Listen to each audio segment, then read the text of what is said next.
Hi hello friends, ನಮಸ್ತೆ. ಬನ್ನಿ, ಇವತ್ತಿನ ವಿಡಿಯೋ ಏನು ಅಂದರೆ ಹಾಗಲಕಾಯಿ ಗೊಜ್ಜು ಹಳ್ಳಿ ಸ್ಟೈಲಲ್ಲಿ ಮಾಡ್ತಾಯಿದ್ದೀನಿ. ನಮ್ಮ ಹಳ್ಳಿಗಳ ಕಡೆಯಲ್ಲೆಲ್ಲ ಇದೇ ಥರ ಹಾಗಲಕಾಯಿ ಗೊಜ್ಜು ಮಾಡೋದು.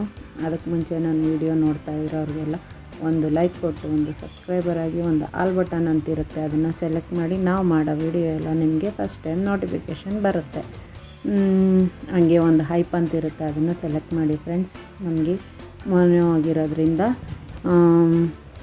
ಡಾಲರ್ ಲೆವೆಲ್ ಕಂಪ್ಲೀಟ್ ಆಗೋಕ್ಕೆ ಹೆಲ್ಪ್ ಆಗುತ್ತೆ. ಹಾಗಲಕಾಯಿ ನೋಡಿ, ಇದೆರಡು ಹಾಗಲಕಾಯಿ ತಗೊಳ್ತಿದ್ದೀನಿ, 2 ಟೊಮೊಟೊ, 2 ಈರುಳ್ಳಿ. ಇದನ್ನೆಲ್ಲ ನಾನು ಖಾರ ಹಾಕ್ಕೊಳ್ಳೋದಕ್ಕೆ ಏನೇನು ತೊಗೊಂಡಿದ್ದೀನಿ ಅಂತ ತೋರಿಸ್ತೀನಿ ನೋಡಿ.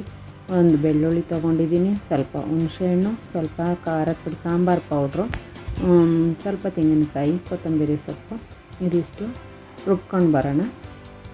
ಆಮೇಲೆ ಹಾಗಲಕಾಯಿನ ಚಿಕ್ಕದಾಗಿ ಕಟ್ ಮಾಡ್ಕೊಂಡಿದ್ದೀನಿ ನಾನು ಅದನ್ನು ಬೇಯಿಸಿ ಅದನ್ನು ನೀರನ್ನ ಚೆಲ್ತಾ ಇಲ್ಲ. ತುಂಬ ಜನ ಅದನ್ನು ಮಾಡ್ತಾರೆ, ಅದನ್ನು ಬೇಯಿಸ್ಬಿಟ್ಟು ನೀರನ್ನ ಚೆಲ್ಬಿಡ್ತಾರೆ.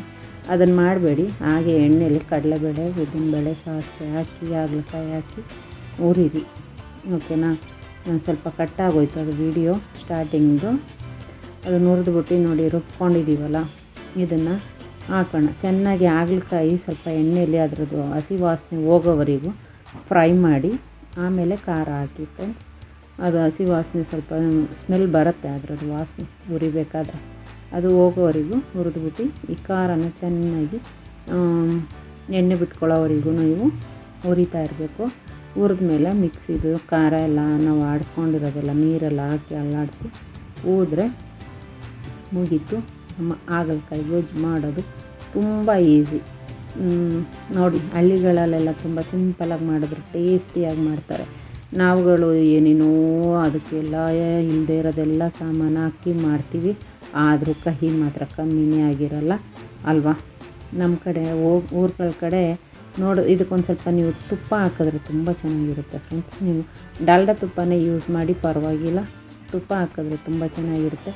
ನೋಡಿ, ನಾನು ಮಿಕ್ಸಿ ತೊಳೆದಿದ್ದು ನೀರೆಲ್ಲ ಹಾಕಿ, ಇಷ್ಟು ನೀರು ಹಾಕಿ ಇದಕ್ಕೆ ರುಚಿ ಹಾಕ್ಕೊಳ್ತಾಯಿದ್ದೀನಿ. ಇದನ್ನು ಒಂದು 10-15 ನಿಮಿಷ ಮುಚ್ಚಿ ಬೇಯಿಸ್ಬಿಟ್ರೆ ತುಂಬ ಚೆನ್ನಾಗಿರುತ್ತೆ. ನಾನು 3 ಸತಿ ಉಪ್ಪು ಹಾಕ್ತೀನಿ, ನೀವು ನೋಡ್ಕೊಂಡು ಉಪ್ಪು ಹಾಕ್ಕೊಳ್ಳಿ. ಅವರು 3 ಸತಿ ಹಾಕೋದ್ರೆ ನಾವು 3 ಸತಿ ಹಾಕ್ಬೇಕಂತೆಲ್ಲ ಹಾಕಕ್ಕೆ ಹೋಗಬೇಡಿ.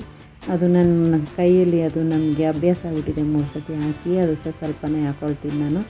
ಈ ಥರ ಚೆನ್ನಾಗಿ ಕುದೀತಾ ಇದೆ ನೋಡಿ ಹಾಗಲಕಾಯಿ ಗೊಜ್ಜು. ತುಂಬ ಟೇಸ್ಟಿಯಾಗಿತ್ತು ಫ್ರೆಂಡ್ಸ್. ನಿಜ ಹೇಳಬೇಕು ಅಂದರೆ ನಾನು 4 ರೊಟ್ಟಿ ತಿಂದೆ. ರೊಟ್ಟಿ ಮಾಡಿರೋ ವಿಡಿಯೋ ಹಾಕಿದ್ದೀನಿ, ನೀವು ಹೋಗಿ ನೋಡಿ. ನನ್ನ ಇದರಲ್ಲಿ ಅಕ್ಕಿ ರೊಟ್ಟಿ ಮಾಡಿದ್ದು ಹೇಗೆ ಸಾಫ್ಟಾಗಿ ಅಕ್ಕಿ ರೊಟ್ಟಿ ಅಂತೀನಿ, ರಾಗಿ ರೊಟ್ಟಿ ಮಾಡೋದು ಹೇಗೆ ಸಾಫ್ಟಾಗಿ ಮಾಡೋದು ಅಂತ ಹಾಕಿದ್ದೀನಿ ವಿಡಿಯೋ. ಹಾಗೆ ಅಕ್ಕಿ ರೊಟ್ಟಿನೂ ಕೂಡ ಹಾಕಿದ್ದೀನಿ, ನೀವು ಹೋಗಿ ಟ್ರೈ ಮಾಡಿ. ಅಕ್ಕಿ ರೊಟ್ಟಿ ನಂದು ಹಳೇ ವಿಡಿಯೋ ತುಂಬ ಲಾಂಗಲ್ಲಿದೆ, ಒಂದು ಸತಿ ಸರ್ಚ್ ಮಾಡಿದ್ರೆ ಸಿಗುತ್ತೆ. ರೊಟ್ಟಿ ಮಾಡೋದು ತುಂಬ ಸಾಫ್ಟಾಗಿ ಬರೋದು ಹೇಗೆ ಅಂತ ಹಾಕಿದ್ದೀನಿ ನೋಡಿ. ತುಂಬ ಚೆನ್ನಾಗಿ ಬಂದಿದೆ, ರೊಟ್ಟಿ ಅಂತೂ ಸಾಫ್ಟಾಗಿ ಬಂದಿದೆ ಫ್ರೆಂಡ್ಸ್. ನೀವು ರೊಟ್ಟಿ ಮಾಡೋದು ಕಲ್ತ್ಕೋಬೇಕು, ನೋಡಬೇಕು ನೀವು. ಹಾಗೆ ಬನ್ನಿ, ಟೇಸ್ಟ್ ಮಾಡಿ ನೋಡಿ ಕೊನೆಯವರೆಗೂ. ನನ್ನ ವಿಡಿಯೋ ನೋಡ್ತಾ ಇರೋರಿಗೆ ಎಲ್ಲರಿಗೂ ಧನ್ಯವಾದಗಳು. ಹೀಗೆ 2 ಬೆಟ್ಟಲ್ಲಿ ಮುರಿದ್ರೆ ಹಂಗೆ ಸಾಫ್ಟಾಗಿ ಬರ್ತಾಯಿದೆ, ಬಾಯಲ್ಲಿಟ್ಟರೆ ಬೆಣ್ಣೆ ಇಟ್ಟಂಗೆ ಆಗ್ತಾಯಿದೆ, ಸೈ ಅಂತ ಒಳಗೆ ಹೋಗುತ್ತೆ, ಅಷ್ಟು ಸೂಪರಾಗಿದೆ. Thank you. ಕೊನೆಯವರೆಗೂ ನನ್ನ ವಿಡಿಯೋ ನೋಡ್ತಾ ಇರೋರಿಗೆ ಧನ್ಯವಾದಗಳು. Thank you.